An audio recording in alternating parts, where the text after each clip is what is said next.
would you be if you lost everything that you now have and then got it all back again? Tonight, I'm here to speak of the power that lies in appreciating what you already have. Tonight, I'm here to speak of the ultimate gift that you can give yourself, the gift of gratitude. First, I will define gratitude in its truest sense. Then I will explain the benefits that a grateful attitude brings to every aspect of your life. I will then talk about cultivating an attitude of gratitude, sharing with you a tool that has worked wonders in my life. The true nature of gratitude is not simply an emotional reaction. It is a discipline. It is not circumstantial, but a creative act from within. It is a way of life. It is a way to honour your life. A grateful heart is known to inspire on all levels of being. Physically, we have more energy for life. It is proven to increase our health and well-being overall. Mentally, it enhances our ability to cope with stress and gives us the strength of character needed to turn the roadblocks that life presents us with into building blocks. Emotionally, we discover a whole new way of relating to the world in happiness. We become more receptive to joy and love, harmony, inspiration. Spiritually, we discover the fullness of life. We experience the miracles that come from loving life unconditionally. To embody gratitude is to be thankful for everything that comes our way, with the understanding that a gift lies in it for us. It actually underlies the premise of a form of therapy called logotherapy. Logotherapy emphasizes the importance of embracing the freedom that we have to find meaning in what we do, in what we experience, or at least where we stand when faced with a situation of unchangeable suffering. A couple of nights ago, my car was broken into, which really was a wonderful opportunity to experience the power of gratitude.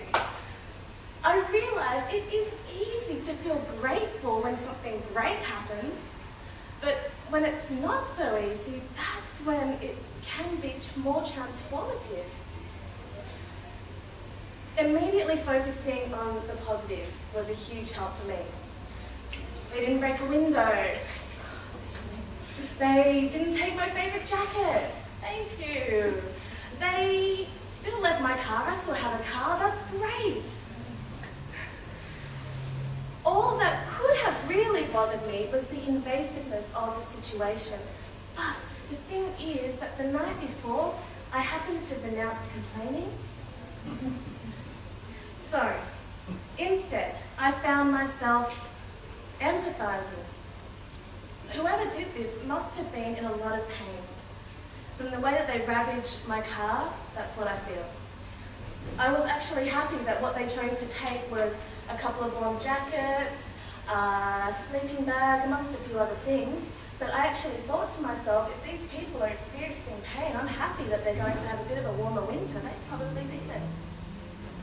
I found myself wishing them the best, sending them love and hoping, praying that they find their way. I went to bed feeling like I had had one of the best nights ever. In the words of Abraham Lincoln, do I not destroy my enemies when I make friends of them? What is the opposite of expressing gratitude? Sometimes I like to look at the hidden meaning in words and, well, the opposite is complaining. The hidden meaning in complaining, as I found it, to me means communication, and plain, I discovered, comes from the Latin word planus, which is flat. So to me, I realized that complaining is flat communication. You flatten your mood, you flatten the people around you, and it does not serve or change the situation whatsoever, thus rendering it unconstructive and useless. There is always a choice between complaining and finding a perspective that actually makes us feel better. Imagine if you gave someone a gift and they neglected to thank you for it. Would you be likely to give them another one? Life is the same way. In order to attract more of the blessings that life has to offer, you must truly take the time to appreciate what you already have. One method that I have used and cannot recommend highly enough is a gratitude journal. A gratitude journal is where you write 5 things every night that you're grateful for the day. 5 things every night. If you've had a good day, you will find it easy. You may want to write more. If you've had a not so good day, you may find it harder to feel grateful, but this is when it's important to remember the things and appreciate the things and people in our life that we take for granted. The commitment to writing in a gratitude journal every night sets the tone for your day-to-day experiences. I found myself going through my day, acknowledging more beauty and more kindness, but not only acknowledging, I was seeking more beauty and more kindness because I know I'm going to have to write about it later on that night.